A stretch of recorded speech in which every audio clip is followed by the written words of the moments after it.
New intern at the company had been bumming rides home with me every single day. Since we lived in the same direction, I never said anything about it. Until one weekend, well past midnight, when I was dead asleep and my phone rang. Her voice came through like a command. "I'm at Encore Karaoke Lounge. Get over here and take me home." I sat up, irritated. "It's 2 in the morning. Don't you think calling me to come pick you up is a little presumptuous? I'm not your chauffeur." She let out a cold scoff, dripping with arrogance. "My cousin is the HR director at the company. Driving me around is a privilege for you. Do what you're told, or I'll have him fire you." Oh, so she still didn't know I was the boss. When I didn't respond, Maureen Fox let out a smug little hum. "Scared now? Then get moving, and pick me up a hot milk on the way. I want it the second I get in the car." I listened to her barking orders, and I laughed. Maureen had started a month ago. I'd just come back from inspecting the factory floor that day, still in my work coveralls, and ran into her in the elevator right after she'd passed her interview. She wrinkled her nose, gave me a once-over, and instinctively put distance between us. Everyone at the company kept a respectful distance when they saw me, so I didn't think much of it. The next day after work, though, I was about to drive home when Maureen walked right up to my car, pulled open the passenger door, and sat herself down. Her tone was pure entitlement. "You're one of the factory technicians, right? I saw you drive past Lakeview Residences yesterday. That's where I live. Drop me off on your way." I was stunned. I opened my mouth to say something, but she'd already buckled her seatbelt and was snapping at me with that cold impatience of hers. "Let's go already. I'm in a hurry." She pulled out her phone and started scrolling, not sparing me another glance. She was new. I let it slide. It was on the way, so I drove her. When we pulled up to Lakeview Residences, she didn't say thank you.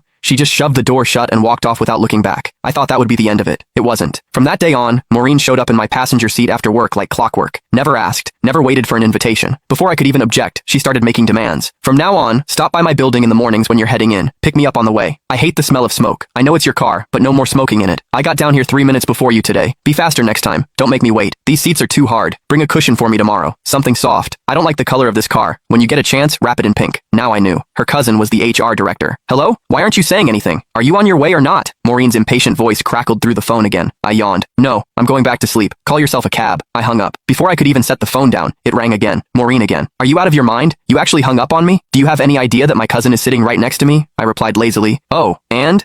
She let out a contemptuous scoff. "You don't even get it, do you? No wonder you're stuck doing grunt work at the bottom of the company. Let me spell it out for you. I brought my cousin and his whole family out tonight for karaoke and drinks, to thank him for getting me hired. If you had an ounce of sense, you'd get over here right now, settle the tab at Encore, then drive every single one of us home. Make a good impression on my cousin. Do a good enough job, and maybe I'll put in a nice word for you. One sentence from my cousin, and you'd be transferred out of the factory floor and into an office. Just like that." What a scheme. So she didn't just want a personal chauffeur, she wanted me to foot the bill too. I paused, then asked, testing the waters, "You're sure your cousin can get me promoted and reassigned with a single word?" But Maureen didn't hesitate for a second. "Obviously. Let me tell you something. Last month, some guy in the marketing department mouthed off to my cousin once. Just once. My cousin had him shipped off to the warehouse. The man had been with the company 6 years, and he didn't even dare make a peep about it. Gone. Just like that. So don't bite the hand that feeds you. My cousin's reach inside this company is beyond anything someone like you could imagine."